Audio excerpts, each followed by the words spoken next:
book lovers! I woke up this morning, October 1st, and decided that I wanted to do some creepy, spooky, bookish readathons this October.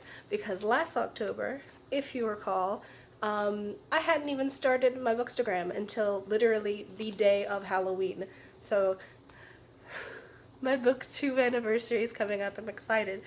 But this year I had originally only planned to kind of relive my first 24-hour readathon that I did last year, but I changed my mind when I woke up this morning and decided I wanted to try and do something new.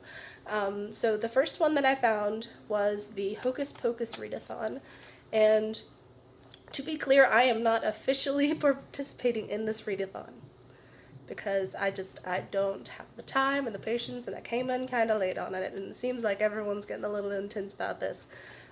So I am unofficially doing the Hocus Pocus readathon because it seemed neat, and I liked the prompts. It sounded like an interesting thing to do. I'll kind of passively participate, like maybe I'll keep track of my own points and be like, hey, yeah, if I was participating, maybe we'd win.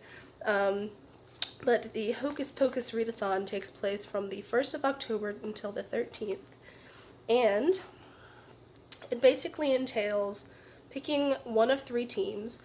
There's the Sanderson sisters, the undead, and the trick-or-treaters.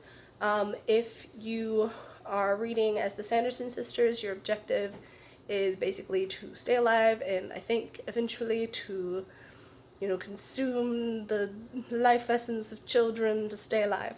And you're just trying to beat the other players. And then the objective of the undead is to help the trick-or-treaters take down the Sanderson sisters. And then the trick-or-treaters are, the main players trying to take down the Sanderson sisters, which I guess is sort of unfair, but at the same time, not, because they're the baddies. Blah. I covered some of this already because I started a vlog for this morning. I was like, well, if I'm gonna do it, I might as well do it, but I haven't done an introduction video yet, which I figured I could go ahead and do now. I chose to be on Team Undead. The description of the undead team, though, is as follows. You thought having Winifred Sanderson poison you for having an affair with her sister was the worst thing that could happen to you. Then she sewed your mouth shut so that you wouldn't be able to share her secrets. She didn't stop there, though. She brought you back from the dead to do her bidding. That's when you found out that she had turned a boy into an undead cat. Don't forget to plot your revenge. Make sure you complete your prompts in order to get enough points to reach your goal. Now, I don't know if I'm going to keep track of points, because it honestly doesn't count for anything, but maybe it would be fun. The characters that are implicated in this team would be William Billy Butcherson, the zombie that they raised from the dead, basically, and Thackeray Binks. Everybody loves Thackeray Binks, the black cat. But there are team goals. The team goal is to help defeat the Sanderson sisters and enjoy your eternal rest. It requires 50 points. And your strength, you have a strength and a weakness. Your strength is to collect your fingers and find that they're holding on to another team's prompt. You can switch one prompt with another team's. Your weakness as an undead is you're stuck in the cemetery. You must read a book in the exact same spot. I don't know if I'm going to stick to the weakness part of that. One, because I'm not even officially part of the readathon, and two, because it's not necessarily feasible. That being said, a lot of the time I will be reading on the couch, but sometimes I'm gonna be, listening to a book in bed. The prompts for the Hocus Pocus readathon are as follows. Zombies, graveyards, and cats. Oh my. Read a book with a non-human main character. And for this prompt, I chose Dracula by Bram Stoker. Thankfully, I have this 3-in-1 compendium. I chose Dracula because I personally consider him a non-human character. And I mean, it's named after him, so I'm going to qualify him as a main character, because otherwise I'm going to end up having to dig into my stepdaughter's books, or having to count something like Aragon, which I would love to reread, but at the same time, I'd like to read something new, and I haven't read Dracula before, so there's that. The second prompt is, the cemetery is especially spooky on Halloween night. Read a spooky atmospheric book.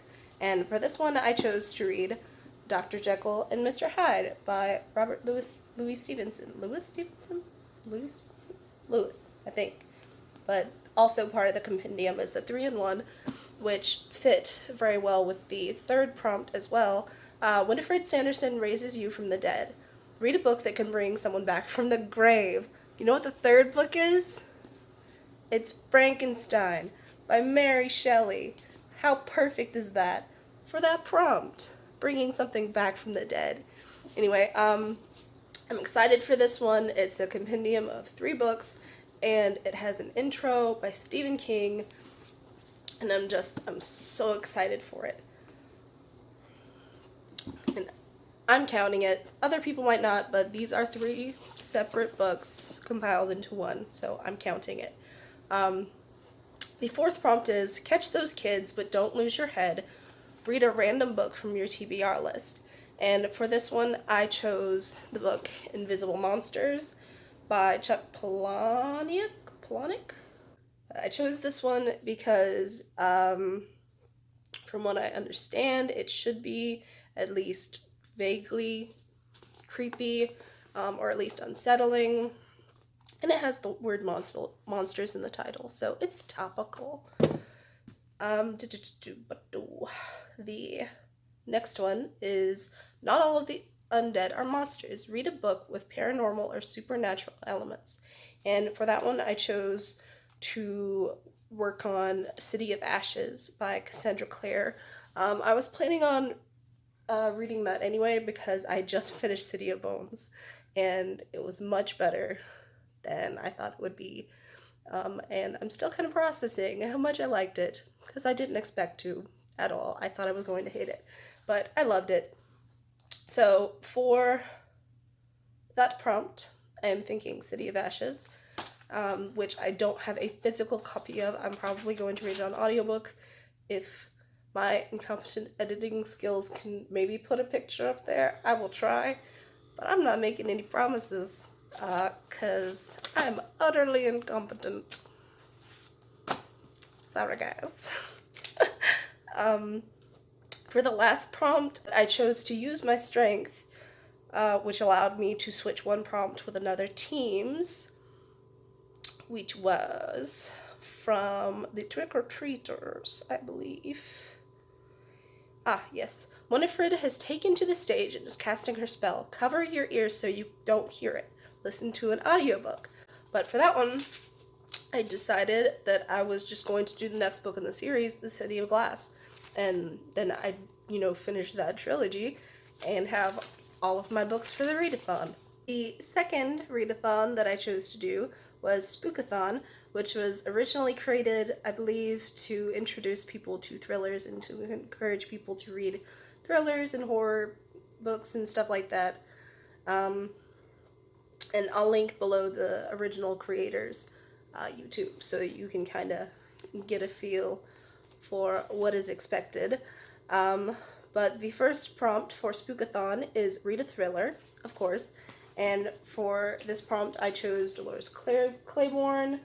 I just got this one, so, of course I'm itching to read it, but it's also one of the spoopy books that I own that is also kind of described as a thriller. And yeah, I'm excited to read this one. I'm more excited than my voice lets me sound right now. Let me put it that way. Anything Stephen King, pretty much, I'm down. I'm down. The next prompt is read a book with red on the cover. And for this prompt, my books are falling on me. I chose Beloved by Toni Morrison. I've technically listened to the audiobook for this before, but I feel like I missed out on a lot, and I want to reread it want to reread the physical copy because there was a lot of interesting content. I just feel like I didn't necessarily get the best experience from listening to the audiobook, and it would be better to actually physically read it. Third prompt is read a book with a spooky word in the title. And for this one, I chose the A to Z Encyclopedia of Serial Killers. Yeah, that's what I did. That's by Harold Schechter and David Everett.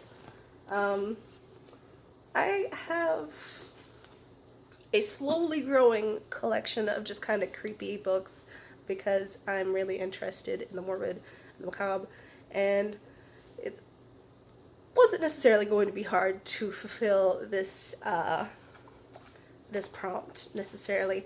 Fourth prompt is read a book set in a spooky location. Originally, I was thinking about reading The Fifth Wave for this one, but then I changed my mind because I saw this sitting right next to it, and I was like, yes, that's perfect. It's The Night Circus by Erin Morgenstern. And can we appreciate this fucking cover for a second? Because, goddamn, it is wonderful. The last prompt is read something you wouldn't usually read. And for this one, I chose The Lightning Thief by Rick Riordan. It's by Rick. I'm terrible with names, pronouncing them anyway. So yeah, I kind of wrote this book off ages ago, but I keep being told that it gets better. So I'm gonna trust you guys, and I'm gonna try it. This has just kind of been sitting on the shelf over there, taunting me, waiting for me to try again, because I told myself, I was like, I'm gonna try again one day, but today is not that day. Well, apparently today is today. And the Spookathon, I forgot to mention, is from the 14th of October till the 20th. So it starts the day that the Hocus Pocus Readathon ends, which is really convenient. And then that leaves, you know, a 10-day period, no, an 11-day period between the last day, between the last day of the Spookathon and the last day of October. And it does leave 10 days between the Spookathon and my 24-hour readathon, and I do kind of want some time to prepare for that and actually get some sleep, not be worrying about a million other things. So that means that I will have 13 days to read, what is it? 6 books for the Hocus Pocus Readathon. Oh, I forgot to mention, the end of the Hocus Pocus Readathon, the objective is to watch Hocus Pocus, which I'm excited for. But I do that every year, but you know, it's better when it's for something. What was I saying? I was saying words. 6 books for the Hocus Pocus Readathon. And that will be 5 books for the Spookathon. So, not too bad. That's 11 books altogether. And then for my 24-hour readathon, I was way too optimistic. Let's see. 1, 2, 3, 4, 5, 6. There's like 11 books over there just for my 24-hour readathon. But in my defense, like 5 of those are teeny tiny little Goosebump books. And a couple of them are other, yeah, like 3 of them, 3 other ones. Like, yeah, I'm fine. I'll be fine, right? Anyway, I'm excited for this. Just wanted to kind of get it out there that I'm going to be doing readathons this year. I'm doing it. I'm proud of myself. So let's go out there. Y'all go get spoopy and have a wonderful Halloween. Stay safe. But also have fun. And happy reading. Don't forget to like, share, and subscribe, and I'll talk to you.